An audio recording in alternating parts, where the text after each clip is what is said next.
নমস্কার বন্ধুরা, কেমন আছেন? আশা করি ভালো আছেন আপনারা সকলে।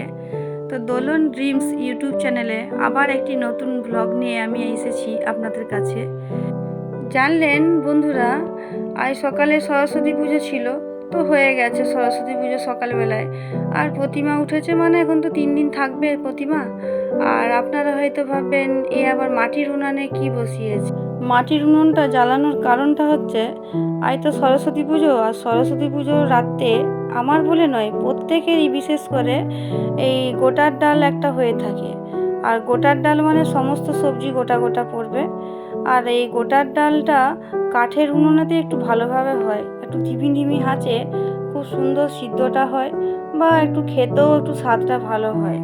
কারণ কাঠের উনুনের আগে গোটার ডাল ভালো করা যায় না।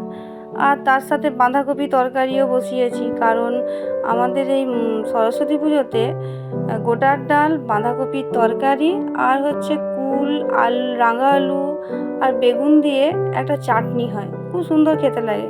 তো বন্ধুরা, যদি পারেন তো আপনারাও চলে আসবেন খেতে। আর তার সাথে দেখতেই পাচ্ছেন সব গোটা গোটা দিচ্ছি, কারণ ডালটা একটু ভালোভাবে সিদ্ধ হয়ে যাওয়ার পরে, মানে যেমন একটু ফেটে যায় ডালটা সিদ্ধ হয়ে, আর তারপরে সব একটা একটা করে সবজি দিতে হয়, নাহলে সমস্ত সবজিটা গলে যায়। বিশেষ করে সিমটা লাস্টে দেওয়াটাই ভালো হবে, শেষে দিলে সিমটা একটু গোটা গোটা থাকে, নাহলে সিমটা গলে পুরো জল হয়ে যায়। আর আমাদের যে এই বাঁধাকপি দেখছেন হয়ে গেছে। আমাদের আবার বাড়িতে নিয়ম আছে, যা রান্না হবে সব দুভাগে করতে হবে, এক ভাগ রাতের খাবার আর এক ভাগ তারপরের দিন খাবার। গোটার ডালটা হয়ে গেছে দেখে বুঝতে পারলাম। তো গোটার ডালটা তোলার আগে না, হাঁড়িটাকে একটু প্রণাম করে পরে তারপরে হাঁড়িটা তুলতে হয়, মানে মা ষষ্ঠীকে স্মরণ করে তোলা হলো। আর তুলে পরে ঢাকনাটা একটু আলগা রাখতে হবে, মানে একটু হালকা করে দিলে ভাপটা বেরিয়ে যায়, তাহলে একটু মানে যতই শীতকাল হোক খুব একটা এখন ঠান্ডা নেই, কিন্তু রাতের দিকে হয়তো ঠান্ডাটা লাগছে, বা সারা রাত থাকবে তো তো চাপাটা একটু হালকা করে দিলে গ্যাসটা বেরিয়ে যায়, ভাপটাও বেরিয়ে যায়। আর এই যে দেখছেন শিলটা, মানে মা ষষ্ঠী পাতা হবে। আর আমাদের যে নিয়ম, এই যে দেখছেন ষষ্ঠী চিহ্নগুলো আঁকা হচ্ছে, এই শিলটার মধ্যে 21টা আঁকতে হবে, এঁকে বাঁশপাতা দিয়ে রেডি করতে হয়। আর এরকম মা ষষ্ঠীর কোলের কাছে, মানে শিলটা তো মা আর নোড়াটা নাকি ছেলে, যেটা আমাদের শাশুড়িরা বলতো, সেই হিসাবে আমিও জানি। আর এই যে দেখতেই পাচ্ছেন সব খাবার রাত্রিবেলায় রেডি করে রেখে দিল, এই খাবারটা রয়ে যাবে। আর এ সকল সব খাবার রেখে দিয়ে এটা সকালে পুজো হবে, ঠাকুরের সব জোগাড় রেখে দিতে হয় রেডি করে। আর তার সাথে যে খাবারগুলো দুভাগ করা হলো, তার মধ্যে এই এক ভাগ কাল দিনের জন্য রাখতে হবে, আর আরেক ভাগ আজকে রাতে খাওয়া হবে। আর যে খাবারগুলো মায়ের কাছে, ঠাকুরের কাছে দেয়া হলো, ওই খাবারগুলো প্রতিটাতে প্লাস্টিকের ঝোড়া চাপা দিয়ে রাখতে হবে, নইলে গরমটাও তো পড়েছে, যতই শীতকাল হোক, কারণ ফাল্গুন মাস পড়ে গেছে, আর মানে ঠান্ডা সেরকম লাগেনি, ওই রাতের দিকে একটু ঠান্ডাটাই আছে।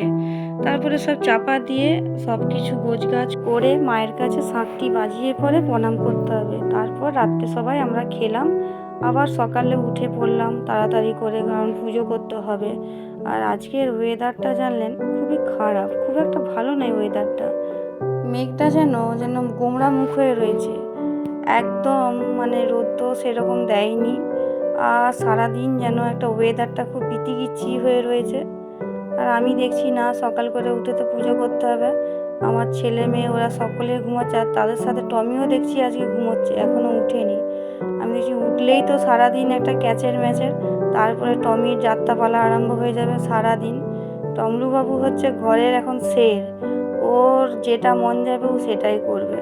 তো আমি দেখছি পুজো করতে দিবে নি আমাকে শান্তিভাবে, আমি পুজোটা চুপচাপ করে সেরে ফেলছি, কারণ ওরা উঠলেই তো আবার ঘরে একটা যেন মহল এমন সৃষ্টি হবে, সে ধারণার বাইরে।